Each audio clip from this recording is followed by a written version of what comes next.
Welcome to Revelation Unraveled. On this program, I want to talk about the two witnesses, Enoch and Elijah, who God will send back to earth following the destruction of America, England, and Russia in World War III, and the takeover of the Roman Catholic Church by the New World Order. Let's see where St. John describes these two prophets in the book of Revelation. In chapter 11, St. John writes, "And I will give power to my two witnesses, and they shall prophesy 1,260 days. And in verse number 7, "And when they have finished their testimony, the beast that ascends out of the bottomless pit shall make war against them, and overcome them, and kill them." Notice that it is the beast from the bottomless pit, that is the one world government, that will kill the two prophets, not the Antichrist, as is so commonly misunderstood. Now let's look at an earlier passage in Revelation that describes Elijah's role in the end times. In chapter 7, St. John writes, "And I saw another angel coming up from the rising of the sun, having the seal of the living God." Now how do we know that St. John is describing Elijah here? As you know, in Bible prophecy, Jerusalem is the center of the universe. So the rising of the sun would refer to an area east of Jerusalem. Now Elijah was called the Tishbite because he was from Thesbas, a town in the Gilead mountains which is east of Jerusalem.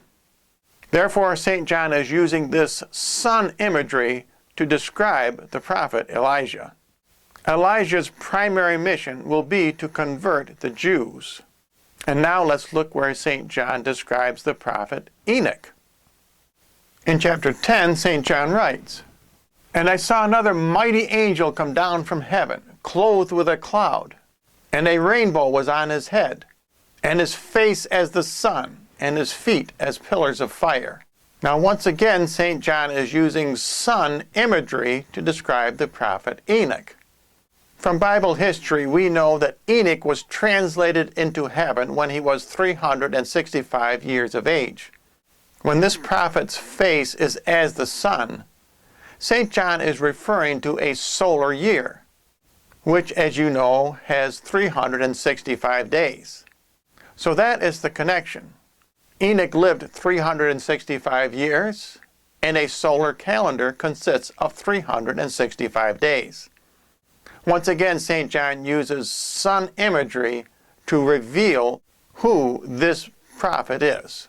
And in verse 2, we find what Enoch's mission is. "And he had in his hand a little open book, and he set his right foot on the sea, and his left foot on the land." The reason Enoch has one foot on the sea and one foot on the land is because his mission is to the Gentiles. That means he will preach to island nations and landlocked nations. In other words, to the entire rest of the world. And St. John continues in verse number 5.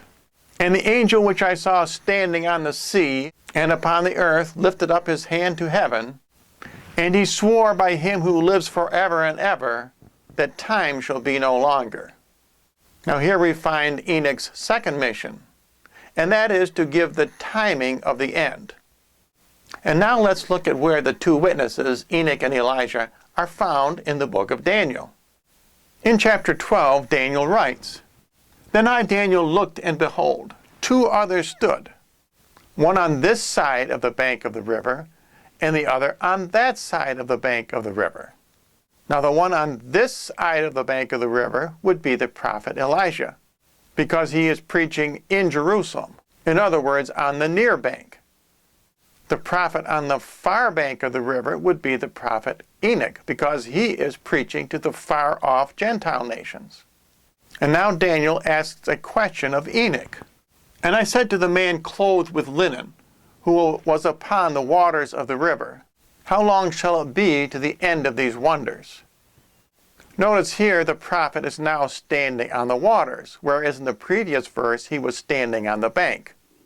In other words, just as in Revelation, the prophet Enoch has one foot on the land and one foot on the sea, again indicating that his mission is to many peoples and many nations. And notice that it is Enoch that Daniel asks a question about the timing of the end. Remember back in Revelation, the mighty angel is clothed with a cloud, with a rainbow on his head, and his face like the sun. Notice the time sequence there. First the rain cloud, then the rainbow, and then the sun. And we continue with Daniel. And he held up his right hand and his left hand to heaven, and swore by him that lives forever. Now here the prophet holds up both hands, whereas back in Revelation he held up only one hand. Because in Revelation he was holding a little book in the other hand. And when he swears by him who lives forever, this is almost the exact same phraseology as in Revelation.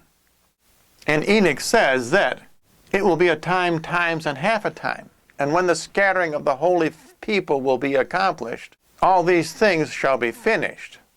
Now the time, times, and half a time refers to the Antichrist, which is the second half of the tribulation period. Again, one of Enoch's missions will be to preach about the timing of the end. In conclusion, by studying the clues that St. John leaves us, we can determine that the two witnesses are the prophets Enoch and Elisha, not Elijah and Moses as some claim. And if you would like more information, simply write to the address you see on your screen.